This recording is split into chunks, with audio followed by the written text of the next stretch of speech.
work on the story that you know. You've lived it. And so now I'm just going to tell the story. But there's a technique, right? There's a certain way that you can work the story for more impact. And so these 6 worked very well together, and I applaud you right now from myself to you. Oh, this theater so far this summer has been very busy. Very busy. It does not stop. Am I right, Millie? Yeah. And I'm exhausted. And This I'm sitting down. with is that a medium? Small. Okay, well you deserve at least a medium. Yeah. We did the curtains, which was a lot of fun. I was a murderer! Yes! And then we did, the Radio Fest, or the Mountain Home Companion. Did anybody make it to that? Yeah, that's a lot of fun. That's a lot of fun. Radio Fest just recently. We've got this. We've had concerts. We had Sue Downs. Yeah. The love in the room here was absolutely amazing. The generosity that you folks possess, it's staggering. And the remainder of this year, we have Diva coming up. When is that? 2 weeks from now? A week and a half. A week and a half. So it's not too late for somebody, one of you to join if you want to. You, I got your number, buddy. You are so in right now. Oh, okay. So here's the deal. The kitchen table came up with this back in, the first time we did this was February 2020. And of all the names, we thought, my daughter said, oh, the porch light, or just the front porch, or all these names were flying around. I thought, no, the kitchen table, that's where the real talking happens. That's where the people start getting into the nitty and the gritty. They start, talking what they really want to talk about. And yes, I'm saying talk. I'm looking at my fellow accent people. And so here we are. And they're going to be sitting here all night at the kitchen table, listening, but then they come up and there's a response. And you'll see that there is a little twist, a little thread through all their stories. And I'm going to act as master of ceremonies. So, let's start. Are you ready? Yeah. Woo-hoo! I have my feathered underwear on tonight, so I'm feeling extra good. This kills in Brunswick. I don't know what's going on here. I mean, what the... God. All right, so first up, she has been here several times. She'll tell you how many herself. Marie has been coming to Rangeley for 42 years. She's the proud mother of 2 sons by marriage, Grammy of 2 grandsons, and auntie to many children, some by heart and some by blood. She always says she resides in Massachusetts, but does her living in Rangeley. She's retired from IBM. What's that stand for? I've been moved. I've been moved. However, she happily works in Rangeley for the Chamber of Commerce and the Visitor Center and with the Giving Tree of Rangeley. Ladies and gentlemen, Marie Sutherland.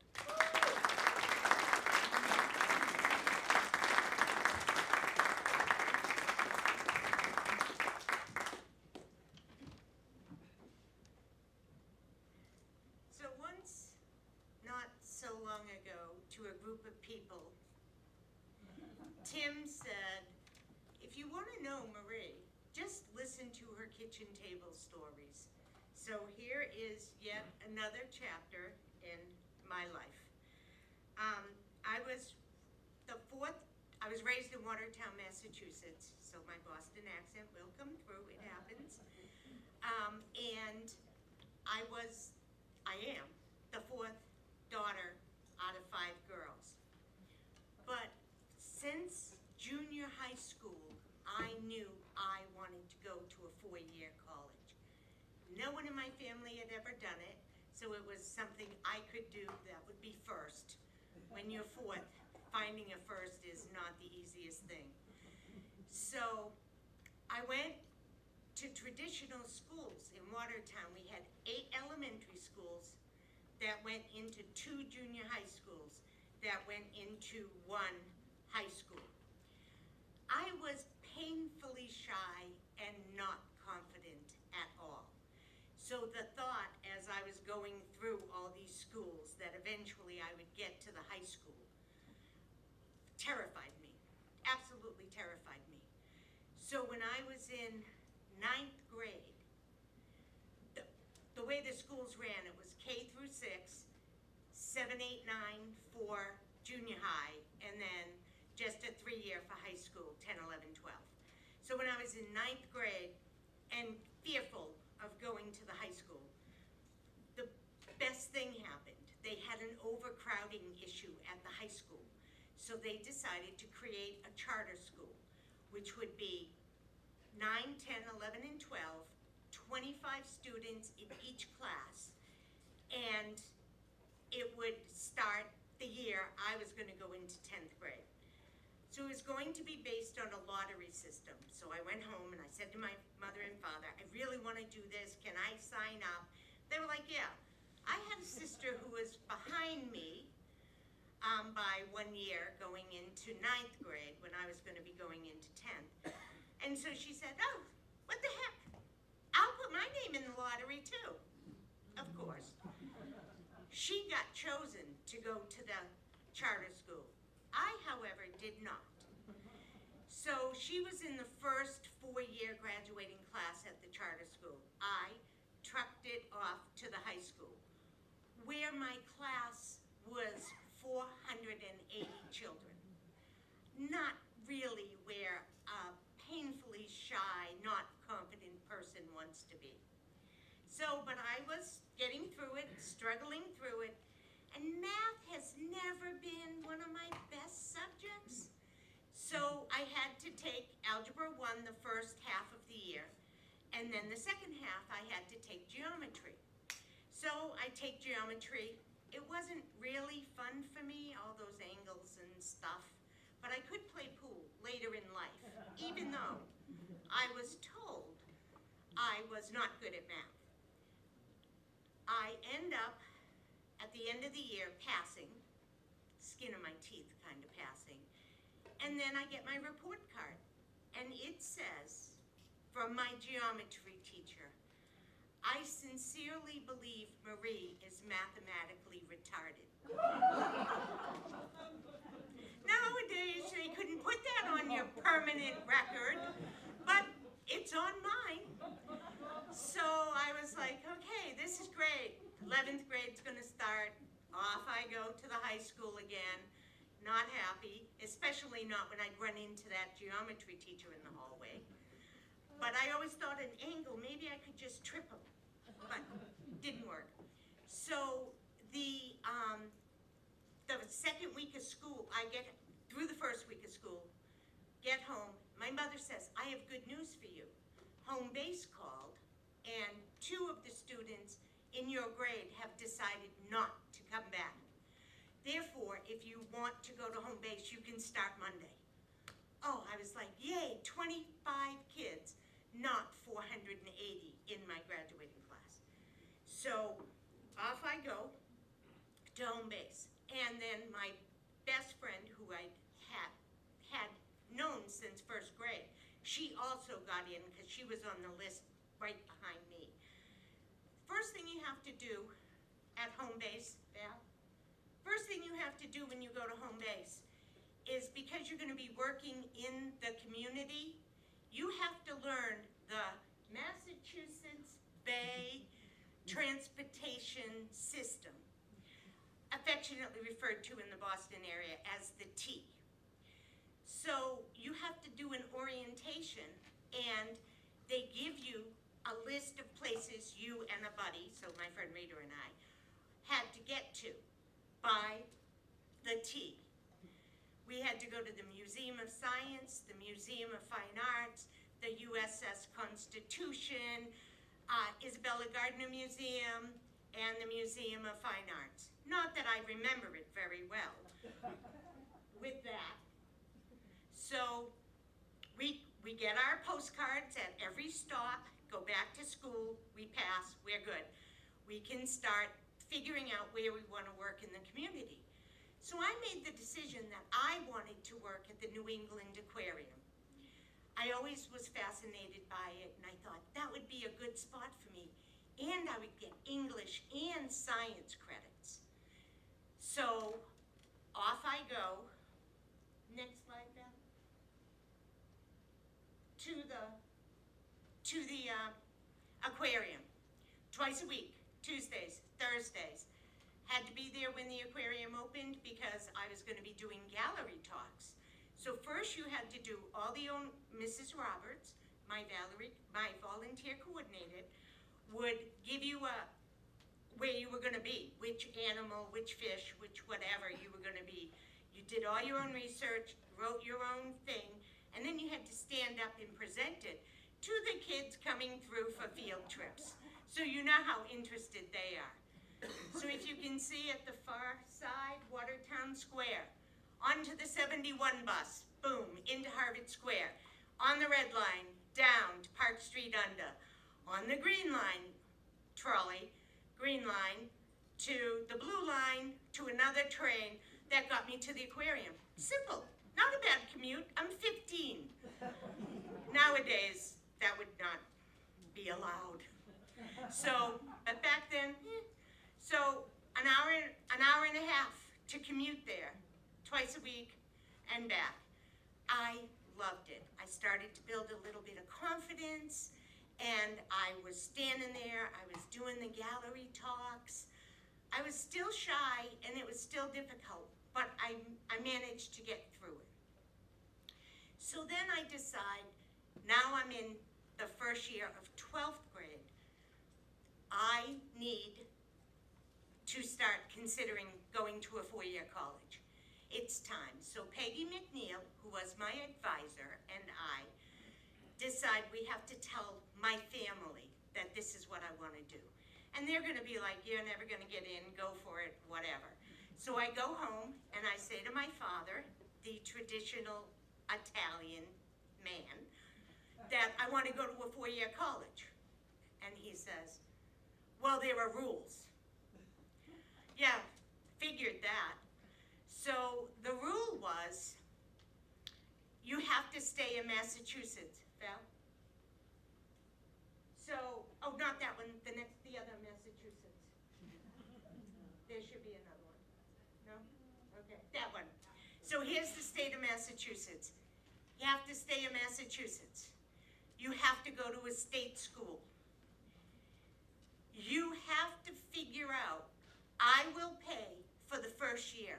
After that, we'll revisit it. And you cannot apply for financial aid, and you cannot apply for scholarships. Because what I make is nobody's business but our families.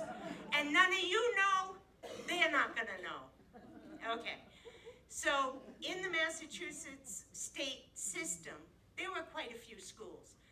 You could apply to 3 schools on one application.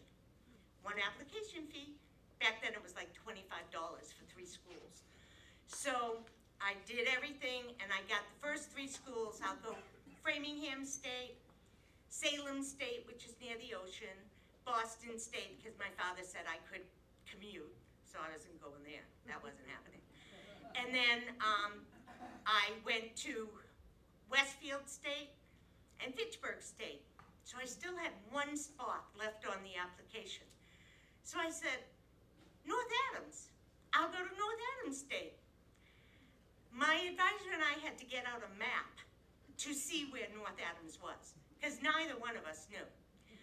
But it was very far away, 3 hours from my house. So my advisor, Peggy, would make these campus visit appointments, and off we would go, she and I, and we'd go look at these campuses. So when she called to make the appointment for North Adams, they said, oh, we require an interview. So in order to come to North Adams, you have to have an in-person interview. And I was like, okay, I could probably do that. Yeah, we'll see.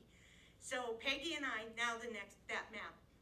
So Peggy and I, you could see why I was gonna be an English theater major and not an art major. So we get out of Watertown, travel on Route 2 for 3 hours, or 126 miles from my doorway to their doorway. It was the furthest I could get without leaving Massachusetts. I was on the New York-Vermont border, which is 5 miles, you're in Vermont. Less than that, you could be in New York. So that was where I was hoping to go. I get out of the car at the interview, at the campus, walk onto the campus and look around. And there are mountains everywhere, including Mount Greylock, the highest point in Massachusetts. So I said to Peggy, this is it. She's like, well, hold up, you get an interview in a few minutes. And I said, no, I didn't feel like this in any of the other school tours. This is gonna be it. So into my interview I go, and I'm with 3 deans, and they're all talking about, you know, what their expectations are, blah, blah, blah, blah, blah. An hour later, the 3 deans and I come out of the interview, and the dean of admissions says, it was very nice to meet you, blah, blah, blah, and looks at Peggy and says, you're her advisor? Yes, I am. Just so you know, we are accepting her on the spot. So if she chooses to come here in September, she's in. My heart soared. I was still shy, I was still not confident, but I had gotten into a 4-year college. I didn't get into 1 4-year college. I get into 5 out of 6 of the colleges. The one that rejected me because I was coming from a charter school. And in the 70s, that was, you know, not a good thing. So I go through the rest of the school year and I graduate. My graduation picture? There it is. There's my graduation picture. My mother made me take the T into Boston to have that picture taken. So it's like, you know, Marie on the MTA could have been the song. So I graduate, 23 kids in my class. My friend Rita handed me my diploma, and I handed a diploma to my second best friend in high school. So I managed to get through it. I stand here today, a little less shy, for those of you who know me, just a little less shy, and a little more confident than I was then. So I didn't get 1 high school diploma. I got 2. Because if you went to the charter school, they weren't sure it was going to be valid as you moved forward in life. Therefore, you got 1 from Watertown High, but you didn't have to go to school with those other 480 kids. So for me, it was a win. And once I set my dream in 9th grade, I just kept working at it and made it happen. Thank you.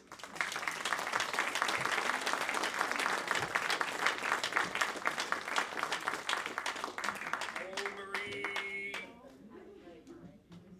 Well done. Is this your 5th?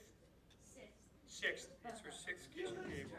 It's so easy. Yeah, yeah. One of my favorite things during the year is dressing up as Santa for the Giving Tree with Marie, and it's so joyful, it's so much fun, and that smile is it's 1,000 watts.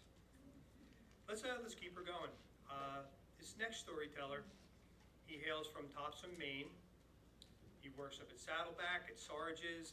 If you haven't seen him bopping around, and you're just not outside, because he is everywhere.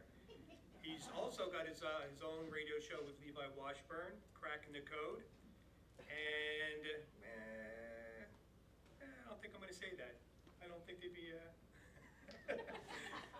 Ladies and gentlemen, Shon Rivera.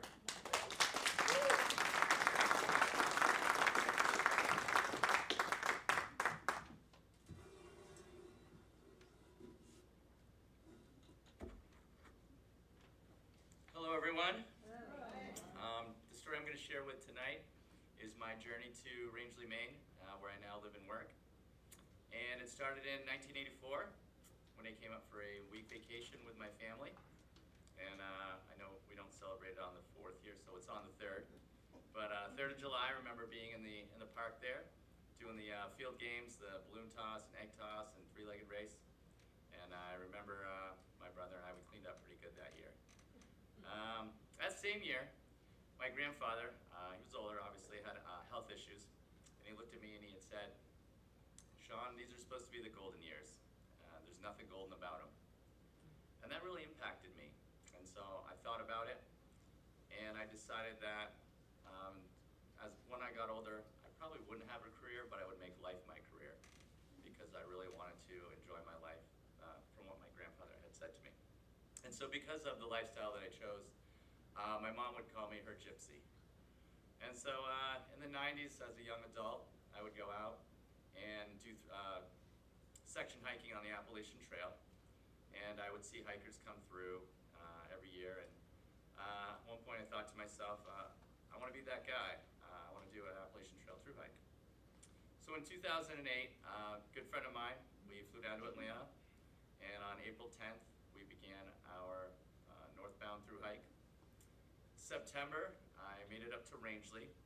I hitchhiked into town, and I stayed at a hostel headed over towards Aquasic on the right there. I don't believe it's there anymore. Stayed the night there, got out there as quickly as I could, started hitchhiking to get back into town, to get back to the trail. And I got picked up by a guy, and he had to stop at IGA. So while I was in there, one of the locals said to me, "There's a hurricane coming through, and if you can, you should probably hunker down for a day or two." So the guy that picked me up said, "You're totally welcome to come stay with my family." I said, "That would be great." He said, "We live in Wilson's Mills." I didn't know where that was. It's not far, but it's definitely not close. So he picked up some beers, and we drove up there. And it ended up being more than a couple days. It was actually a week. They were very kind. I was able to rest, eat. I also helped them roof one of their cabins while I was there, or camps. So I called my buddy and I said to him, I said, I don't think I want to hike anymore. I've section hiked from Rangeley up north, and I think I want to be done. He said, "Yeah, that's no problem." He's like, "Well, you're not a through hiker then." So I hung up the phone. I immediately packed my bags. And I spoke to the family and I said, "If you can bring me back to the trailhead tomorrow, I have to go because I have to complete my through hike." So my buddy, we started together. He finished a month before I did. So I summited on October 17th in 2008. And then years go by. Thank you. The pandemic had arrived, and that was in the spring of 2020. I was working at a restaurant in Brunswick. And a friend of mine had came down from Sugarloaf, and she said to me, I was up at the mountain, and I've worked there a few seasons. She said, "I think that you would really enjoy working at a mountain at a resort, and maybe you should think about it and try it." So Saddleback had just reopened that past year. So that summer I called to the human resource, and I spoke to the lady there, and I asked her, I said, "Do you provide housing for your employees?" She said, "Yes, we do." So I went up there, applied for a serving position at the pub, got hired, and she said, "Come back on October 8th for the Oktoberfest," and so I did. And so I ended up working that whole entire season, and not having worked at a resort before or lived in a resort town such as Rangeley.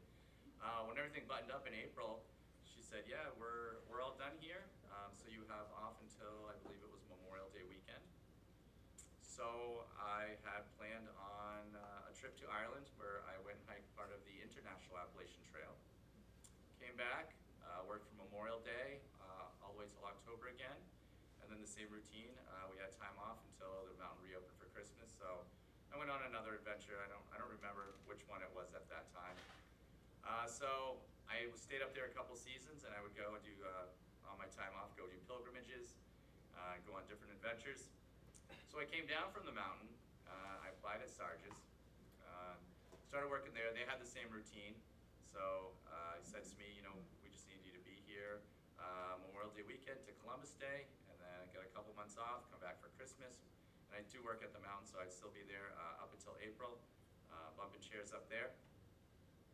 And so that, living in a resort town and a community, it really fit my lifestyle seamlessly. So it gave me the flexibility to work 4 months in the summer, have 2 months off, 4 months in the winter, and 2 months off to go and live my life and do the adventures that I want to do. And the way that I describe it is Saddleback is what got me up here, and Sargis and the Rangeley community is what kept me here, where I still live and work and travel.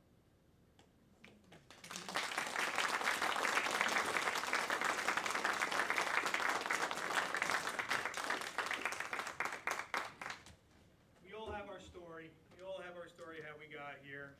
We did one outing. That was the theme. How did you get here? And now you know how Shon got here. Yeah, and we're very lucky to have you here. And I failed to mention, this is being with my lifestyle, this is the longest I've actually stayed in one place because it's so fitting for my lifestyle. Yeah. Yeah, that's how long my marriage lasted. It wasn't fitting my lifestyle. I don't know. Yeah. But that's what we I had told him, yeah, no, my plan was to come here for 4 years and then book it out. And 21 years later, hello. Yeah, Rangeley just has that way about it. Yeah. You were sitting. Why were you sitting? I was struggling. I played soccer today. Soccer. With how old were they? It was all young kids. And it was families too, just like we do in the park here. Right, Yeah, right. it's all ages, yeah. There's days we do it here. I was actually down at Colby College in Waterville. Oh, really? Playing down there. And you were keeping up. No. Give them a little bit of this, a little bit of that. Kids got to learn sometime. Yeah. Well, our third storyteller this evening, she's a sweetheart. I didn't bring anything up because I don't need anything to tell you about her a little bit. She's an integral part of our entire community. Starting up at the school, the high school math teacher, the way that you are up at the school, Ro, it's like your hands are in everything, absolutely everything. And then here at the theater, same thing. I don't know how when you become indispensable, that's what Ro has become. And we love her dearly. Put your hands together for Rowenna Hathaway.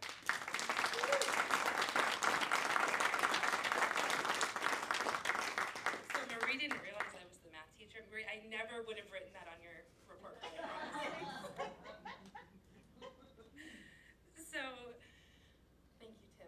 Make me cry before I start. Yeah. People always ask me how I survived raising 4 boys.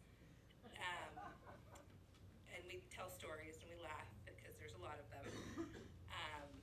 But the story that comes up a lot since we lived in Rangeley is not a funny one. It's actually a story about the day that my 8-year-old son disappeared. So we had lived in Texas. Val could put that up. This was our backyard in Texas for a couple of years. As you can see, it was very beautiful. Or not. I don't want to go back. Please don't make me go back. Anyway, so on this particular day, we had been in Rangeley for a couple of years at that point. We now had our house. Val? We'll leave this one up for a little while. And you'll see that there's not a lot of dirt and not a lot of houses. There's a lot of trees, and my kids loved playing in the woods. And we've all experienced that first really warm day of spring after the snow has melted. Like, oh, get my t-shirt on, get my shorts on, I'm gonna do some yard work, clean the house, open the windows. I have 4 boys. Shorts, t-shirts, hit the woods. So off they go. It's wonderful. Early spring, the windows open. My house was so quiet. That never happened. I was like, yes, they're outside. The windows are open. I can hear them laughing, in and out of the woods, laughing, chasing each other. And eventually, 3 of them came back up the stairs. I look over and I see the 10-year-old twins, the 5-year-old baby, but don't tell him I called him that because he's not here. Mom, we can't find Alex. I'm sorry, what? He's probably just hiding. They're playing manhunt. If you don't know manhunt, it's like hide and seek, but you're using the woods to hide in. I said, he's just hiding. Go find him. So they go, and here's the thing about Alex. He's very black and white. Millie knows Alex. We know and love Alex. You tell him to do something that's gonna get done.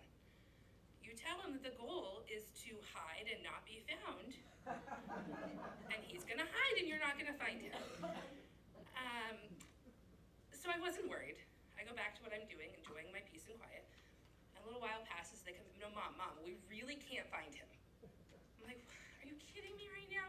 Okay, so down the stairs, get the shoes on, out the door, and they're calling, and I'm calling, and we're off in the woods this way, and we're off in the woods that way, and we're up and down the road, and I finally realize it's been like 30 minutes since they came up to tell me they couldn't find him. And if you don't answer when Mom calls, you might be lost. So I said, I might need some help. And I realized I had to make that phone call that no parent ever wants to make. 911, what's your emergency? My son is lost. So the police show up. It's a friend, someone that to this day I still call a friend, and have sat over meals, laughed, told stories, and he was not laughing that day in my front yard. Game wardens show up. Fire department shows up. My son's first grade teacher's on the fire department. She's standing in my driveway looking at me. Border Patrol shows up. My husband does not show up. I just like to point this out to him. He showed up after it was over. I just want to preface this all with that. So the more people show up, the more it gets just more and more serious people standing around. Val, if you could go to the next one. So this is my driveway full of first responders. There's cars and fire trucks all up and down the road that day. And I looked over and I said to the game warden, why aren't you going into the woods? You're driving around, people are calling, I hear the radios, the radio traffic. You're not going in the woods. He says, we're bringing in the dogs. And my heart stopped. The dogs? But you bring in the dogs when kids are missing. Right, okay. So my kid's missing. So I'm trying to answer questions. There's this just haze of panic. I couldn't tell you today what they asked, I'm sure. It was about the shorts and t-shirt and the fact that at the end of that really great first day of spring, what happens? It gets cold. It's not really summer yet. It's fake winter, second winter. And I realized that my 8-year-old is in shorts and a t-shirt as dusk is starting to come in, and I'm trying to answer questions, and all I can think about is him out in those woods that we thought were so friendly and such a wonderful place to raise our kids, and then the kid wasn't there. And then the phone rang. And I get up, walk over, I look, because we still have the handheld with the caller ID on it. And I don't know the number, but it's local, 864. So it's somebody. And there's a lot of people standing in my driveway. So I answer the phone, and it's this woman, and she sounds so confused. And like she doesn't know how to even ask what she needs to ask me. And eventually I think I have your son, and he says I needed to call you. He said he was lost, and I'm just, the relief washes over. I don't remember anything. I must have given the game warden the address that she gave me on the phone, and I must have walked out of my kitchen into the front porch, because the next thing I know, I'm standing in my driveway waiting for this child to be delivered back to me by whichever first responder happened to grab him. And so it turns out that it was the Border Patrol, who were the last on scene, that picked up my child. And I remember watching the vehicle come into my driveway. Val, go ahead. And I dropped to my knees, and I sobbed and sobbed and sobbed and tried to breathe. And I asked my son, buddy, were you scared? Lucy knows my son. She's laughing because she knows exactly the voice I'm about to use. I knew if I kept walking, I'd come out eventually. So he was found, we live up by the airport, and he was found, so I think that's that way, at the far top end of Pleasant Street was where he came out of the woods, and according to him, found himself. He was never lost. And I realized that day that we spend our entire parenting journey raising our kids and hoping that they will go out into the world and do amazing things, but we spend the whole time also hoping that they'll find their way home. Do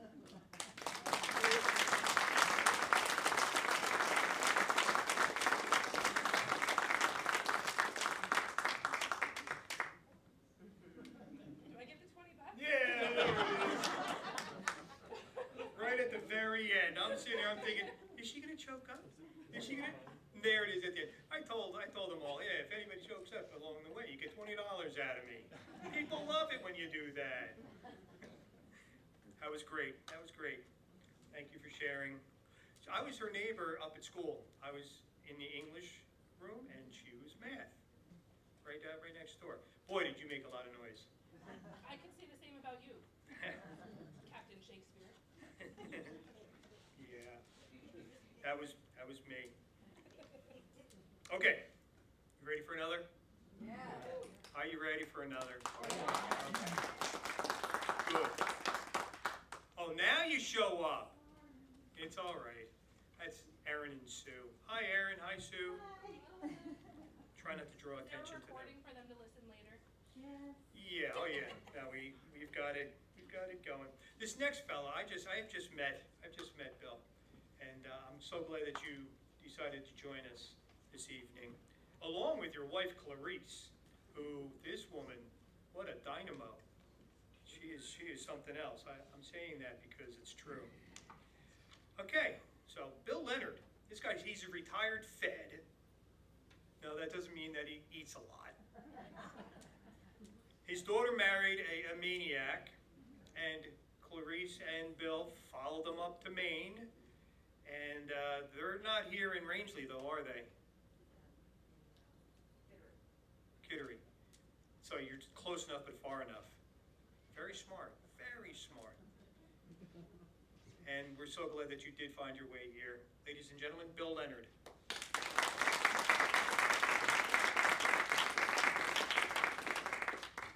Thank you, Tim, and good evening, everybody. First slide, please, Val. So this is a story about an asterisk, the Vice President of the United States, namely Dick Cheney, and an anonymous bureaucrat, me. Next slide, please. So as an anonymous bureaucrat, I had the position, my last job in the federal government was something colloquially known as the secrecy czar. What was the secrecy czar? Well, the president at the time, it was George W. Bush, puts out rules that govern how classified information, the nation's secrets, have to be handled. And those rules apply to all departments, all agencies, and all other entities within the executive branch that happen to have classified information. And that's an important concept to keep in mind. Any other entity within the executive branch.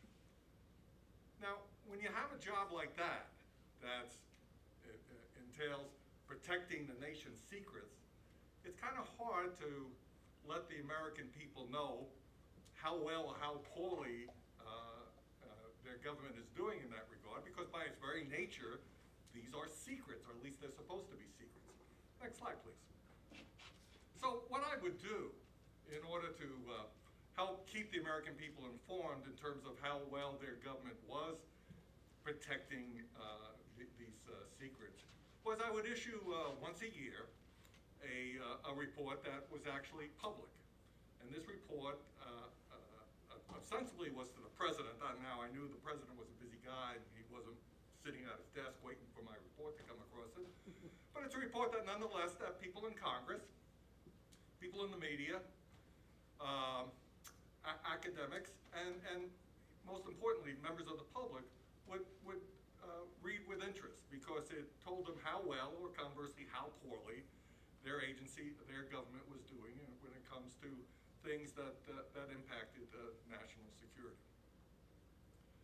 Now, shortly after I got into my office, the position I had, even though the Office of the Vice President had been routinely reporting information in terms of how much classified activity they had and how many, how well they were doing about it and whatever, all of a sudden, Dick Cheney's office stopped reporting any information to us whatsoever.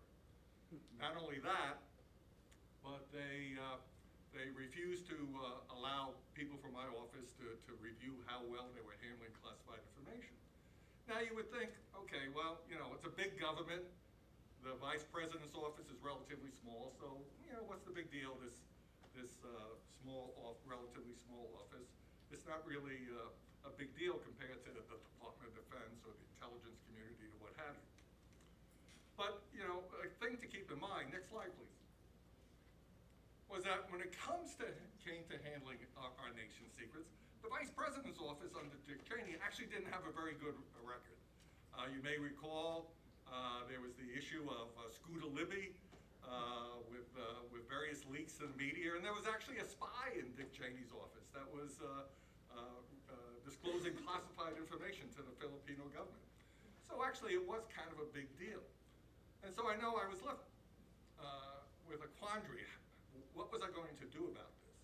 You know, the president said every entity within the executive branch had to submit to reviews, had to report information, but yet the Vice President's office wasn't complying.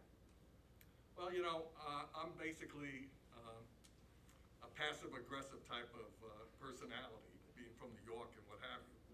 And I realized that, you know, the White House, you know, they had a big fence around it. They had guards with guns and whatever, so I couldn't necessarily force my way into it.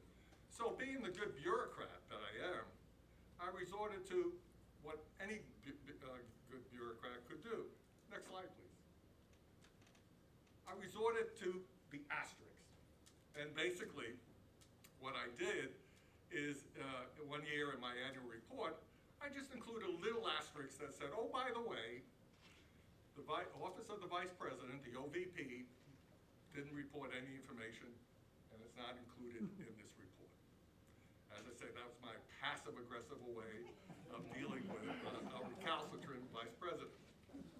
Well, lo and behold, one day, I guess maybe he was bored or what have you. Next slide, please. A reporter for the Chicago Tribune picked up a copy of my report and noticed the asterisks and started asking questions. And basically, he ended up going to the Vice President's office and said, hey, what's the story? How come Dick Cheney's office, how come you're not reporting this like any other entity within the executive branch? And that's when they came up with this somewhat unique response and said, well, you know, the Vice President, especially when you think about Dick Cheney, who's probably the most, up to that point in time and even ever since, probably the most powerful Vice President in the history of our nation, he also has legislative responsibilities. For those of you who remember your high school political science courses or what have you, he's also, of course, President of the Senate. And so the White House spokesperson said, well, you know, he's kind of unique. He's in the executive branch, but he's also in the legislative branch and whatever. And all of a sudden, this minor thing, my little asterisk, ended up exploding across the media, exploding across the internet, and what have you. Next slide, please. Next thing I know, Stephen Colbert on the Colbert Report is talking about the fourth branch of government, as if Dick Cheney has, has two personalities or whatever. You know, by day he's super VP, by night he's a crime-fighting legislator or what have you. The Daily Show, Jon Stewart, likewise, picked up on this and things along those lines. And even editorial, next slide, please. Even editorial cartoonists. Next slide, please. Editorial cartoonists, picked up on it as well, talking about this fourth branch of government and what have you.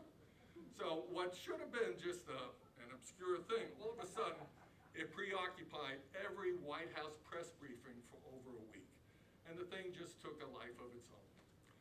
But somehow, some way, even though late night comedians found this humorous, somehow, some way, the Vice President's office didn't find it humorous. Next slide, please.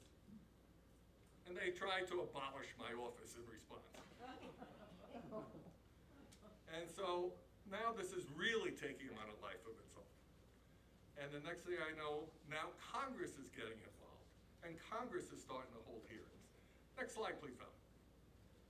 And actually, the House of Representatives come with a handful of votes of saying, we're going to defund the Vice President's office. We're going to defund the Vice President's residence. We're going to, in effect, make him homeless.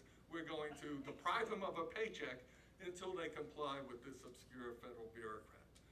The Senate likewise introduced a measure and what have you. And this thing really took on a life of its own. But, at the end of the day, somehow, some way, the counsel for the White House ended up sending a letter to the Senate and saying, notwithstanding what the rules say, President Bush never really intended for this to apply to Vice President Dick Cheney. Next slide, please. So at the end of the day, notwithstanding what the rules said, made it very clear that they applied to any other entity within the executive branch. The Vice President said, well, not really what those words say. This is what I want, which is fine by me. But then I eventually ended up getting this letter from the Justice Department, and they passed on what the President had to say. Next slide, please. But interestingly enough, they say this question about whether or not the Vice President is an entity within the executive branch, we're really not going to address that. And so, and the interesting thing is, here it is 20 years later, and that question, is the Vice President actually part of the executive branch or not, that has yet to be answered. And, but at the end of the day, next slide, please. I'm in Rangeley, and at this point in time, quite frankly, I don't really give a damn anymore.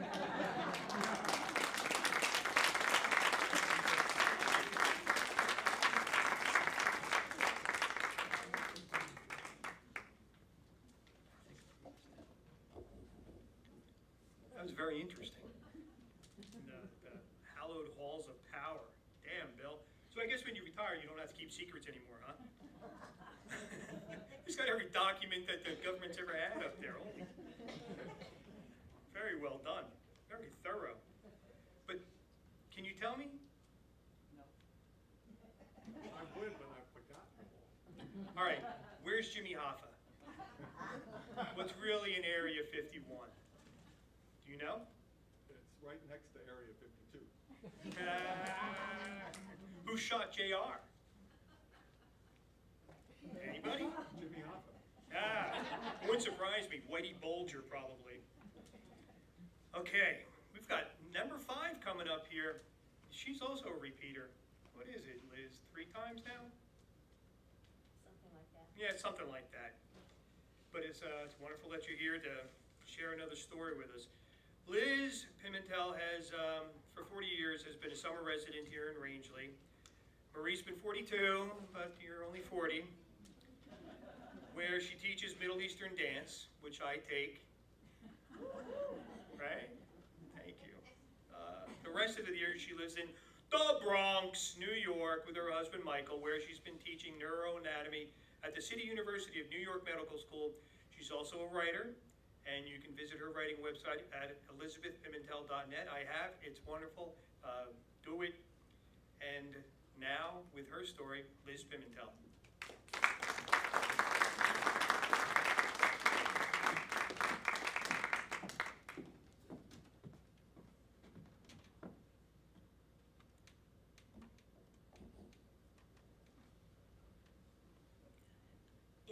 In 4 days, it'll be the 81st anniversary of the bombing of Hiroshima. And as this day approaches, it always triggers in me a feeling of fear that's deep in my psyche and that's been there since the Cold War. Now, growing up in Massachusetts in the early 1960s, I had plenty to be anxious about. I was a preteen during that time, and my parents were demanding New England Catholic parents, and I was the product of a strict parochial school education. So I feared dying. And I was really worried about the Soviet Union and that there would be an attack on us by the Soviet Union that would, cause World War III.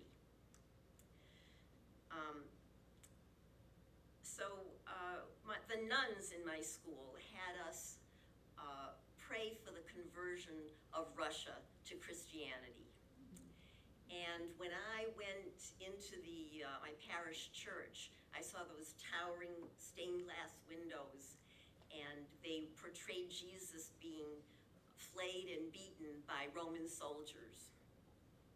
And in my mind, I converted those Roman soldiers into Russian troops who were going to invade our country and brutalize me.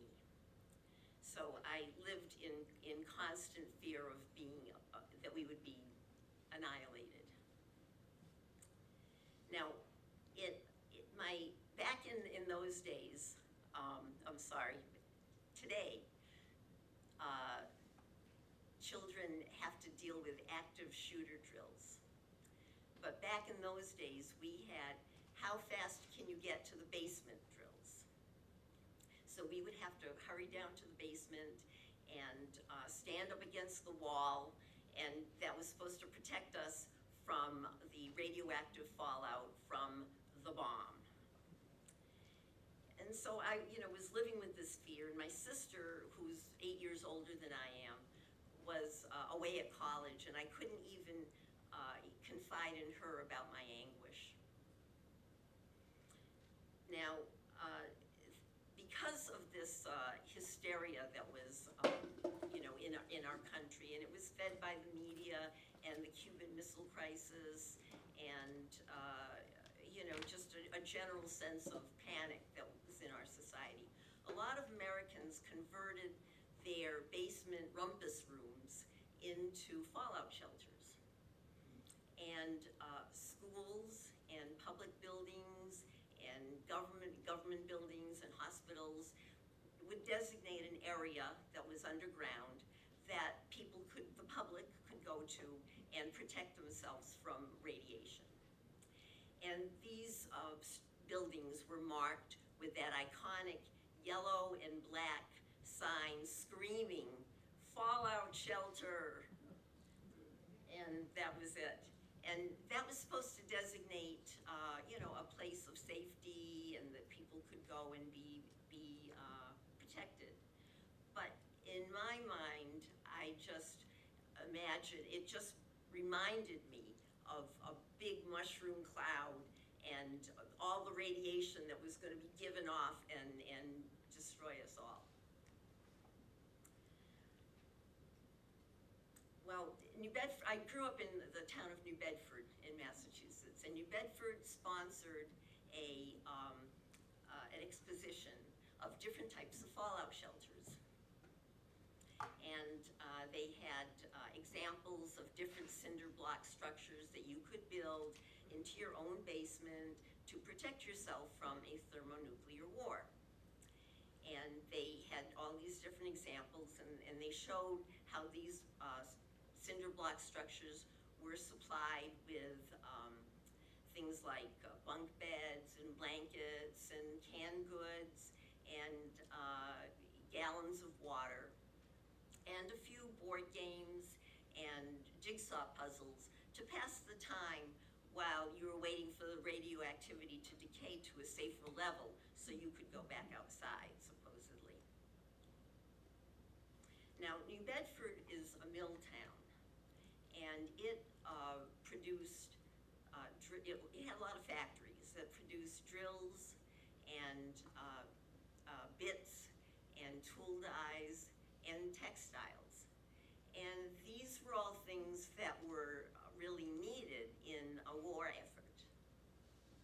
And I was very worried that because these were so critical, that our little city would be bombed, because, you know, there we were, you know, producing all this stuff that was necessary.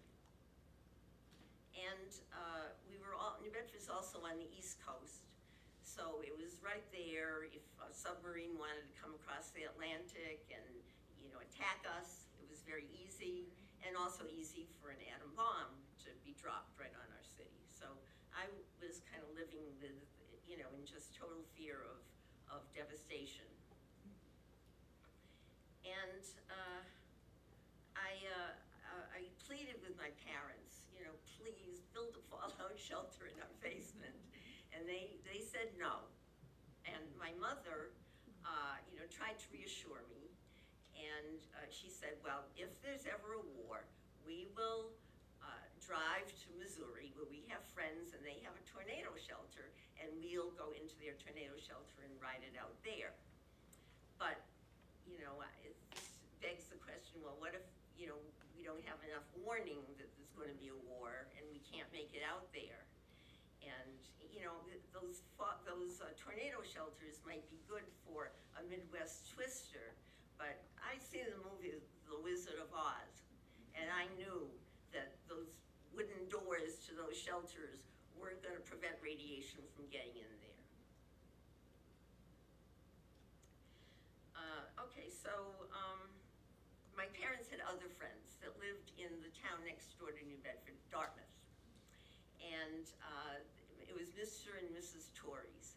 And they were, you know, wonderful parents of three wonderful teenagers, kids older than me. And we would visit them almost every week. And sometimes I got to stay over.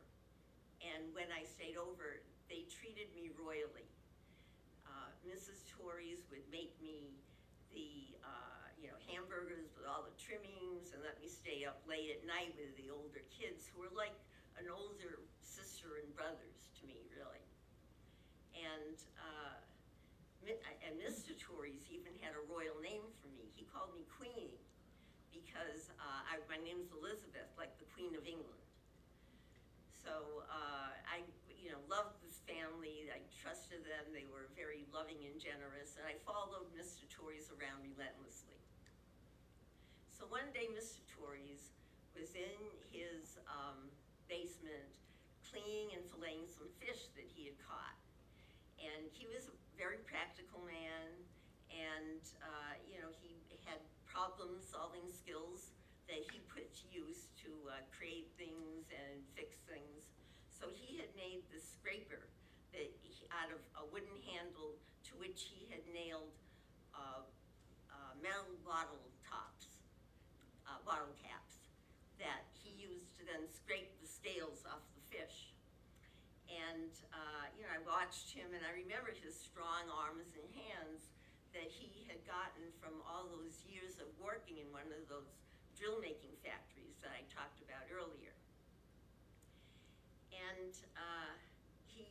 so he was working, and I was watching him, and I got up the courage to kind of nonchalantly say, Mr. Torres, what would you do in the event of a nuclear war? So Mr. Torres calmly put down his scraper, and he said, well, I've converted my basement into a fallout shelter. And he showed me where the window was, how thick the walls were, the stone walls around that window. And he had even made some fiberglass insert to put in window space that was lined with aluminum foil. And he put it in there to show me. And when he did that, the room became very dark and seemed impenetrable. And he showed me he had some canned goods and some gallons of water and, you know, a deck of cards, a few books. And he said, if you and your parents ever need a place to go to protect yourself, you're welcome to come here. I have no idea if the foil-lined fiberglass that he showed me, was actually radiation-proof. I have no idea if the walls that he showed me were thick enough to really prevent radiation. And I don't know if he exaggerated the amount of supplies that were needed to survive. And maybe he just had a feeling that I needed to be calmed and was trying to put my mind at ease. But all I do know is that when he gave me that refuge, he gave me something that my school, my parents, and my church couldn't give me. He gave me comfort, and he gave me hope of surviving World War III. And for that, I'll never forget him. His down-to-earth, reassuring, and pragmatic ways were able to relieve me of my dread. But these days, my mind is not so easily calmed. I see that we're in the middle of another arms race that threatens the world, and I feel like we're in the middle of a game that can only be won by refusing to play. But nevertheless, we continue to engage. I'm glad I'm not a sixth grader lying in bed, worrying about the end of the world and trying to go to sleep. But still, the fear of war never really goes away, especially these days with all the threats going around internationally. I sure could use Mr. Torrey's comforting words today. Thank you.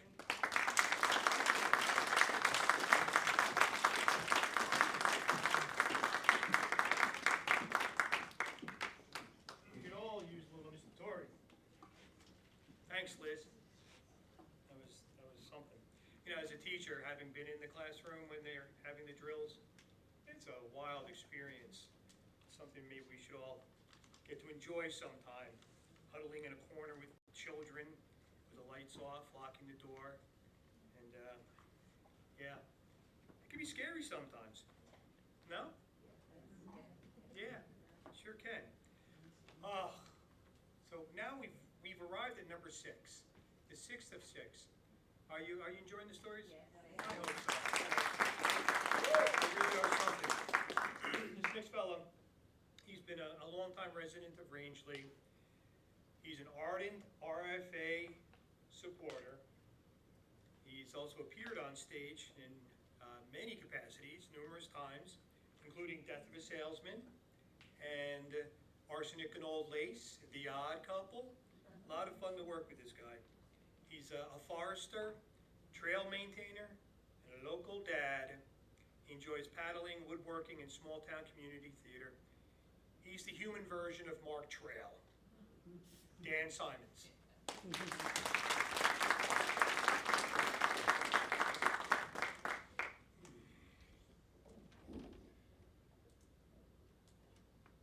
So there is a bit of a through line here, and this story that I have for you is my civic education story. You can put the first slide up anytime. It begins very early in the morning on the 19th of April in 1975. That's 51 years ago. I was 14 years old and a Boy Scout. Our scout troop had gathered early in the morning and piled into a couple of station wagons. We drove about 25 miles from my hometown in North Reading, Massachusetts, to the town of Acton, Massachusetts. Acton was serving that weekend or that morning as a gathering point for Boy Scouts from all over the Northeast. Actually, some 4,000 of us gathered there that morning. Many of the troops had driven in the night before and actually camped out in I think it was an athletic field behind the school. Local troops, and that was included mine, were driving in the morning. We were there to take part in what was called the kickoff event for the National Bicentennial Celebration. This was exactly 200 years before the big historical events that happened at Lexington and Concord and other towns there in eastern Massachusetts.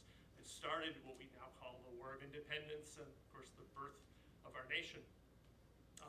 Acton was where the Scouts were gathering because it's where is the beginning of something called the Isaac Davis Trail. Yeah, and you don't have to read the details there, that's just to give us something to look at. The Isaac Davis Trail is the route that was taken by the Acton Company of Militia from Acton down to Concord, about 6 miles to the south. And the route that company took on their way to the gathering point there by the famous old North Bridge where events happened, as we say.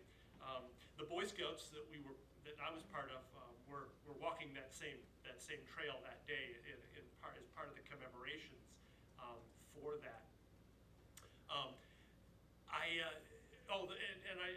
It's called the Isaac Davis Trail because of the captain of that militia company was a man named Isaac Davis. We'll come back to him later. I'll confess I don't remember an awful lot about the trip down to Concord. It must have taken us 2.5 hours, perhaps, a 6-mile walk. But the impression of arriving there was really amazing because we were 4,000 Boy Scouts, which seemed a lot at the time. But when we arrived, the battlefield park there in Concord was just awash with people coming in from all over the nation. This was a really, really big event. You can move forward for me. Next slide, please. Yeah. So the first thing we did when we arrived was find a place. This kind of a winding gravel road that passes down through the park and crosses the famous bridge. We found ourselves a spot on a stone wall where we could watch this big parade of the reenactors. These are the people that, well, you can see some of them here. They were all in their tri-cornered hats and carrying their reproduction muskets, and there were drums and flags and lots of carrying on. It was exciting. I was a nerdy 14-year-old kid that liked to read history books, so this was the biggest thing I'd ever been part of, and it had been pitched to us a long time coming, and really, really exciting thing to be part of. Next slide, yeah. I think there's one other here. Yeah, the other thing that was pitched to us, of course, was the president was going to speak. President Gerald Ford. Some of you will remember him, recognize him. Anything that brings the president out is got to be important, and we imagined that we were going to sit there and listen to this important historical event. Well, we did, of course, but actually the impressions of that day had very little to do with President Ford. And to understand that, we need to remember that there was a lot going on in 1975 that had nothing to do with the bicentennial. And this is an example in the next slide here. One of many examples, of course. There were nearly 150,000 people in that field that day, and most of them were there to celebrate and commemorate, but a whole lot of people were there for other reasons. There was a massive protest. The next slide shows one picture of that, and the next one, please. There was big crowds of people who were carrying on. They were well organized. They were loud. They were visible. The president did speak, but I didn't hear a word he said. I'm sure the people who watched it on TV did, but those of us who were there that day, what we learned was the messages that were coming from people like this. They were talking about things like asking for accountability, demanding accountability for that long, horrible war that had been going on for so long, and talking about racial justice and civil justice, political corruption, things, of course, we still talk about today. I told you this was about civic education. That was the civic education of that day for me, and it's what I took home with me. There may be one more picture here. No, we'll rest on that for a while. I graduated high school in North Reading a couple years after that. I studied forestry at the University of Maine. My first professional job was out in eastern Maine, working for the Passamaquoddy Indians. I learned something, as you do in your first professional outing, about becoming a land manager and a professional. But the lessons I remember from that experience were about racism and about the grinding cost of institutional poverty. I had never seen things like that growing up in the suburbs. I came to Rangeley some years later. I was by then a family man. I had met and married my wife Lucy. We were raising 2 little children here in town. I was also a corporate man in those days. I worked for a genuine, bona fide, honest to goodness U.S. corporation, big paper company. We did cutting edge land management. We had an office right here in town. Some of you may remember that we made some people nervous back in 1996. There was a citizen referendum to ban clear cutting. I was standing up in public meetings not far from here telling people that they didn't have to worry about any of that sort of thing. Corporations are not things to be nervous about, just people after all, right? We're not going anywhere. We're here for the long run. You can trust us. I said those things because I believed them. And I got some of it right, but I got a lot of it wrong. Those corporations were not here for the long run. They sold out, cashed in, moved on. I was one of many people that got laid off and had to restart a career at the age of 43. I did fine.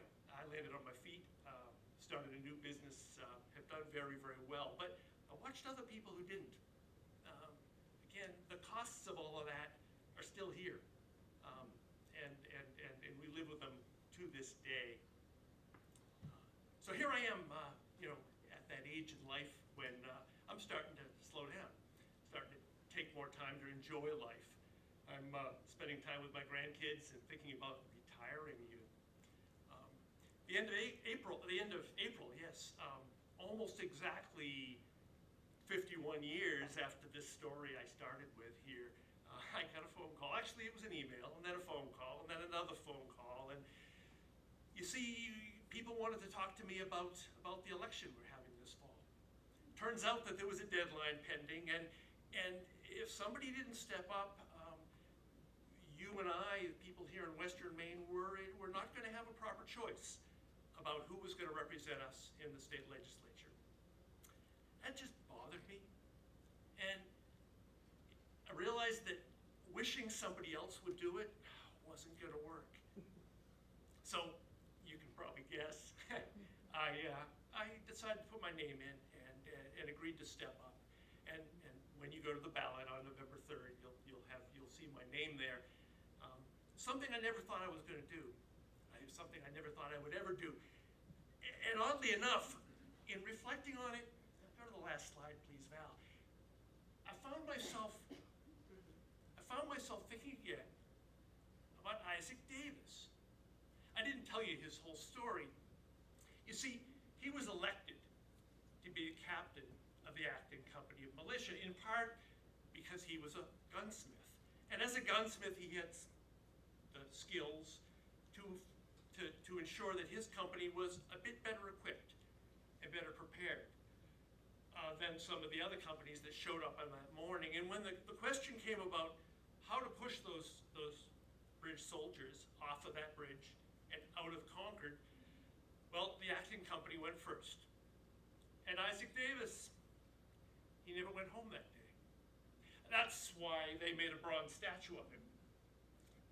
Americans, we like our heroes dead, you know. I think, though, if we only remember that about a man like this, we do a disservice. Not only to him, but to all the others who showed up that day. Because the important thing, I think, was the showing up. And if I may, I think that's all I'm trying to do. So I got to finish by asking you, right? You know about it. Everybody's got to show up. On November 3rd, please go to the ballot, cast your vote. If you have the choice to check the box next to my name, I will be grateful. I'll try to earn that trust. If you check the box next to the other name, that's okay too. But please, show up and vote, because it's important. and we need to make sure it stays that way. Thanks for listening.